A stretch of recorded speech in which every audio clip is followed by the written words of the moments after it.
Hello, my interwebs. It is me again, and I'm here for another Star Trek Discovery Season 3, Episode 5, Die Trying. If you want to hear my synoptics and review, please stay tuned.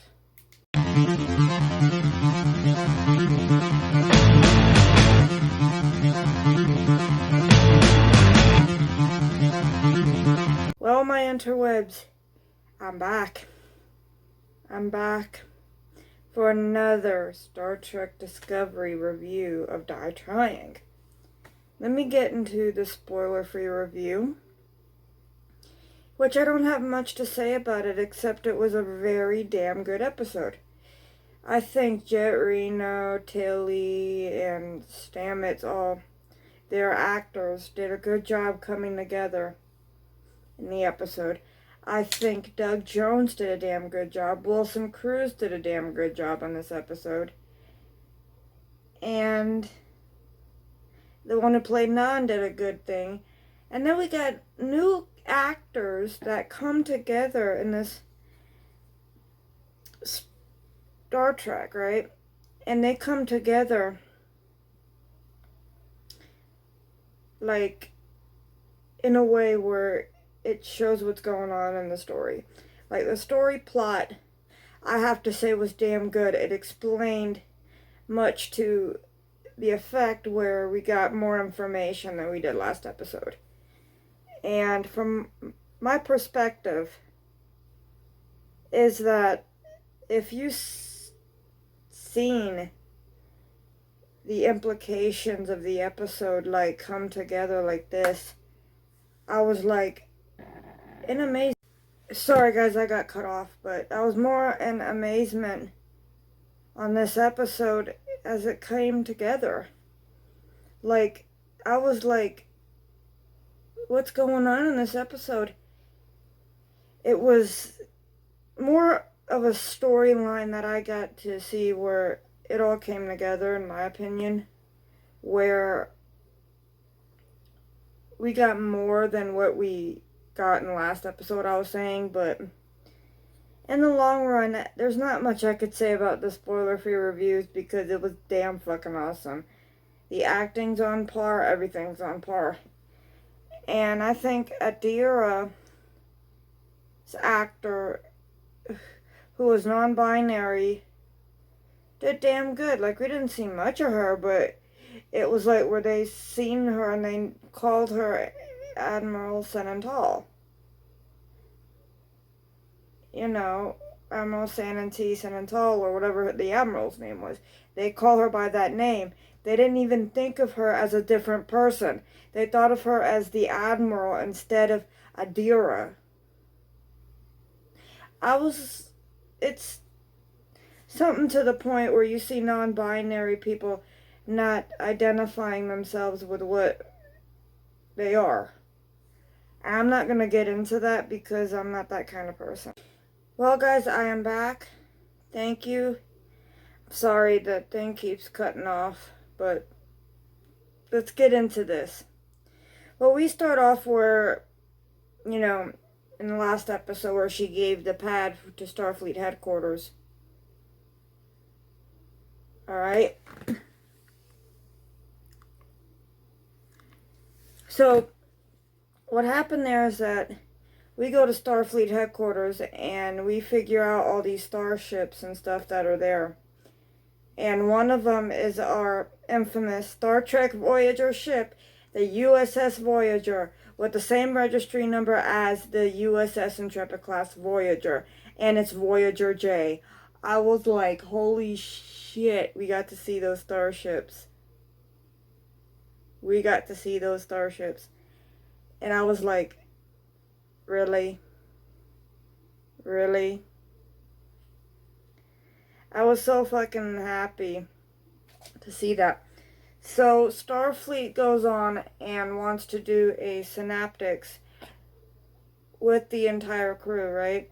To see their versions of it.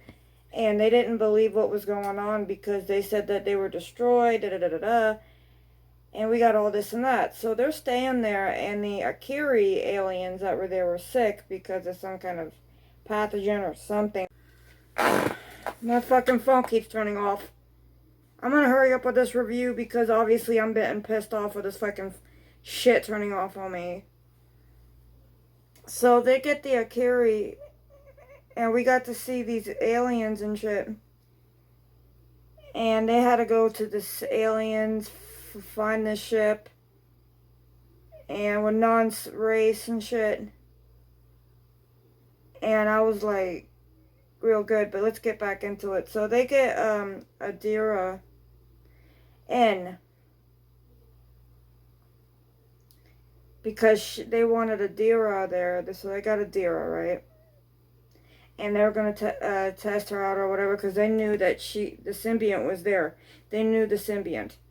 So then we get to where we hear the Andorian Orion Syndicate. You know, like they said, there's Andorian Orion Syndicate ships. Like now there's like the Andorian and Orions are teaming up doing some shit. Now that's pretty stupid right there. Now why would the Andorians join that pact? You know, like it's very hard. I thought the Andorians would stick with Starfleet, but we'll get into that later next episode because I know we're gonna have my favorite. Yes, y'all know. Alright, I'm not gonna get into that bit. So they go to this ship, I forget the name of it. And Burnham, Nunn, and Culber go down and find out that there's the CMA. They find out about the CMA and stuff like that. Giorgio goes in and is questioned about her Terran past. She goes into tangents and shit. Burnham wanting to learn about the burn. It all ties into this. So, then we get to the point where Burnham goes there and they're talking. This guy's phasing in and out of phase.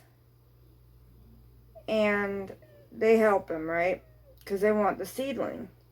Find out his family died because of the CMA. And all of this happens, right?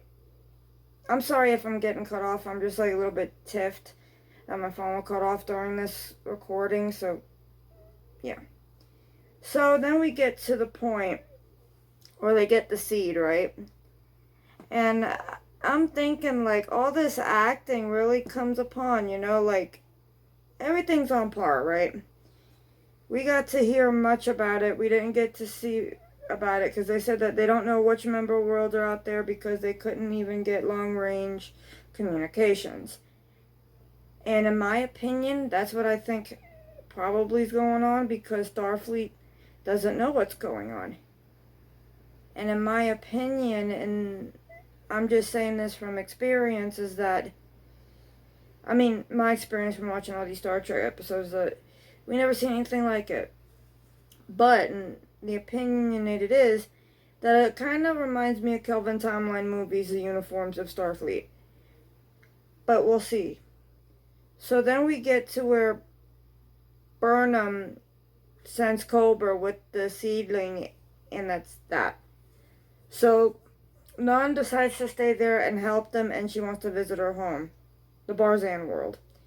Saru in the episode finds out that his people from Kaminar joined the Federation. So, in the end, which I'm probably skipping something, but don't mind me, I don't want to get this video long because I don't want my phone to cut out. But, that the Admiral decides to say, you know what, we'll keep you together, you're going to help us, and you follow my instruction. And that was good. And then we hear more about the Andorian Orion Syndicate.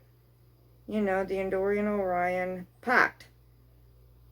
And I wonder, why did they leave the Federation if the Federation helped them avert a war? Why would they leave something that they helped create? The Andorians helped build Starfleet. And I was really surprised that they wanted to take Starfleet and put new crew members on her and scatter her crew. Like, yeah, really? But my favorite thing is seeing Voyager still there in her pristine on Voyager J. And then we see the Universe class ship of the USS Enterprise J class. you know, the USS Enterprise jet we saw in Enterprise. I was like, holy hell. You could see those new ships in the background. They were like amazing. And also, what I liked about this episode is that we got to see a lot more shit happen, and I am stoked for the next episode. I'm stoked. I'm stoked. And we got to see everything come together into one episode, which was like amazing. I would watch this episode again in a heartbeat. It was just that damn good. And even where the Admiral starts talking about the burn, all that, because Discovery wanted to help. And I agree with that, because Saru stayed behind while Burnham took Discovery and went and found the ship with Barzan working on it and took him. And then we got it to where the Barzan, we got to see more of them, see the ship on the inside, and it was so amazingly good. I was like so intent on it because obviously in this episode we saw a lot of shit happen, and it explained a lot into the storyline of the Federation, what's going on. We didn't get a full thing about the burn, but we did get bits and pieces of it to a point where we will find out in the next episode what happened. But if you like these type of videos, please rate, comment, share, and subscribe. And I'll see you in the next video.